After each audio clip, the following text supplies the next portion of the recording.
Bonjour à tous et bienvenue sur Surveillance 360, la chaîne YouTube qui décortique les caméras de vidéosurveillance. Et aujourd'hui, on va passer un petit peu de temps avec ce modèle de la marque 7Links, le modèle IPC 230. Une caméra qui va filmer en 2K, donc avec une excellente qualité d'image. Une caméra aussi petit format qu'on va pouvoir installer discrètement et facilement chez soi, soit dans une entrée, soit dans un salon, soit dans un bureau. Et donc voilà, petit format qui s'intègre bien avec un support 360 qui est intégré. On peut la fixer au mur ou l'intégrer dans une bibliothèque ou la poser sur une table, voilà, tout est possible. Bien entendu, c'est une caméra donc connectée qu'on va pouvoir suivre en direct depuis son smartphone. Pareil, depuis l'application sur le smartphone, on peut la configurer, on peut donc consulter en direct et consulter aussi les archives. Et c'est aussi donc sur cette application qu'on va recevoir les notifications lorsque quelqu'un passe devant la caméra, ça nous envoie un petit message. Alors comment fonctionne exactement cette caméra, quelles sont ses caractéristiques? Eh bien je vous propose de regarder ça plus en détail dans la suite de cette vidéo. Bon, on peut classer ce modèle dans ce qu'on appelle les mini-caméras, donc petit format hyper compact qu'on intègre facilement dans sa décoration chez soi.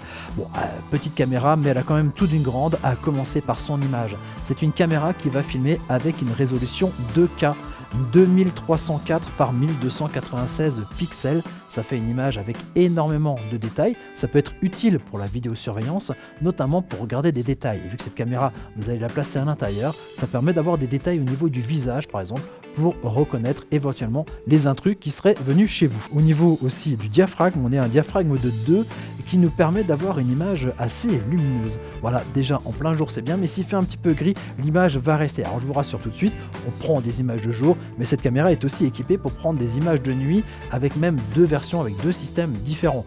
Le premier, la vision, on va dire nocturne, qui fonctionne grâce à des petites LED infrarouges qui vont donc éclairer la scène jusqu'à une distance de 10 mètres environ, et les images récupérées seront un petit peu en noir et blanc. Vous voyez ces fameuses images infrarouges qui nous permettent comme ça de visualiser les choses en pleine nuit.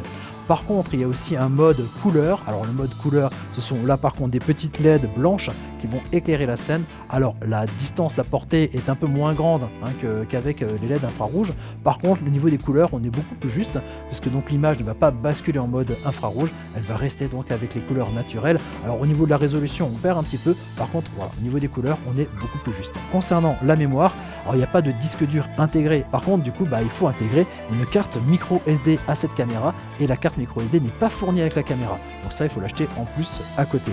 On peut aller jusqu'à une capacité de 128 gigaoctets.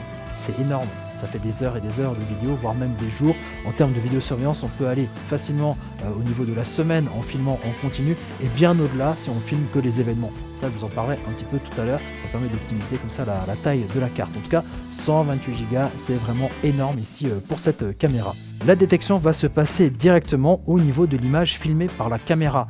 S'il n'y a pas de mouvement, la caméra ne distingue pas de pixels en fait qui vont changer, et à partir d'un certain nombre, un pourcentage de pixels qui va bouger, à ce moment-là, ça va déclencher une détection.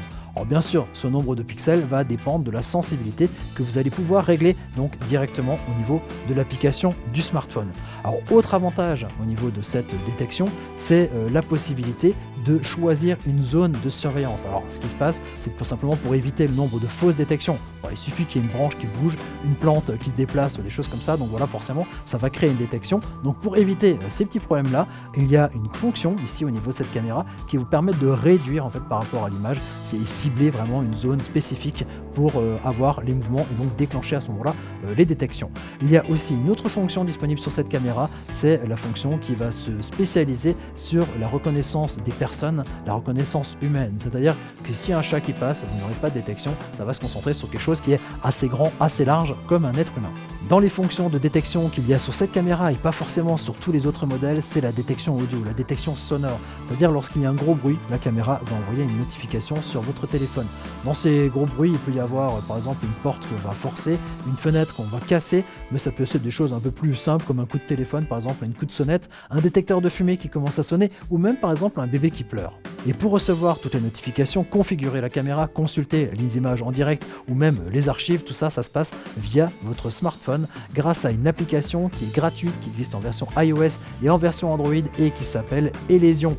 Elysion, c'est une application de domotique généraliste, donc ça peut gérer des caméras de vidéosurveillance, mais aussi tout plein d'appareils domotiques qui sont compatibles. Alors aussi à savoir que si vous commencez en fait à créer votre système sous Elysion, c'est très bien, mais que c'est exactement le même système que vous allez retrouver sur Tuya ou sur Smart Life qui sont totalement compatibles. Ce type d'application est aussi compatible avec Google Assistant, avec Siri ou avec Amazon Alexa aussi. Il faut le savoir, c'est vrai que c'est intéressant quand on veut un petit peu intégrer tout ça à tout un ensemble au niveau de la domotique. Ce qui est bien, c'est qu'on peut faire travailler les appareils ensemble plutôt que d'avoir une application par appareil. Tous ces appareils vont fonctionner un petit peu sous forme d'automatisme. On va pouvoir créer des règles. Voilà, par exemple, si quelqu'un est détecté par la caméra, vous pouvez allumer une lumière. Voilà ce type d'automatisme que l'on peut mettre en place. Et pour ceux qui s'y connaissent déjà bien en caméra de vidéosurveillance, eh bien cette caméra est aussi compatible OnVIF, ce qui permet d'avoir un autre système d'application pour consulter et configurer les caméras via un système Android ou via un PC. Alors comment ça fonctionne exactement? Eh bien ça je vous l'explique dans un article que j'ai rédigé pour le blog TechBlog. Je vous mets bien entendu le lien dans la description de la vidéo. Alors petit point important concernant l'installation de cette caméra au moment de la configuration, donc de l'association entre l'application que vous avez sur le téléphone et pour la relier simplement à la caméra, ça a été grandement simplifié ces dernières années. Donc pour que ça se passe bien, il faut que vous soyez sur le même réseau Wi-Fi, c'est-à-dire près de votre box internet, au niveau de votre téléphone, connecté au Wi-Fi de votre box et la caméra à portée du Wi-Fi de votre box internet. Ça c'est pour l'installation. Vous allez appuyer au niveau de l'application sur le petit plus, vous allez voir la plupart du temps, quand tout se passe bien, vous avez la caméra qui est directement reconnue par l'application. Il suffit d'appuyer sur le petit bouton et ça se passe directement. Alors si la caméra n'est pas tout de suite reconnue, il faut simplement choisir dans la liste d'installer une caméra. Ensuite, vous avez un QR code qui va s'afficher au niveau de l'écran de votre téléphone. Vous allez le mettre devant la caméra. Alors la petite astuce que je donne tout le temps, c'est vous commencez à peu près à 10 cm et vous reculez un petit peu la caméra jusqu'à ce que la caméra puisse bien filmer le QR code. Généralement, elle donne un petit message. Vous allez valider tout ça et votre caméra va être installée sur votre téléphone. Voilà, ça a quand même été sacrément simplifié. Et évidemment, par la suite, la caméra pour envoyer les images devra toujours être à portée du Wi-Fi de votre box.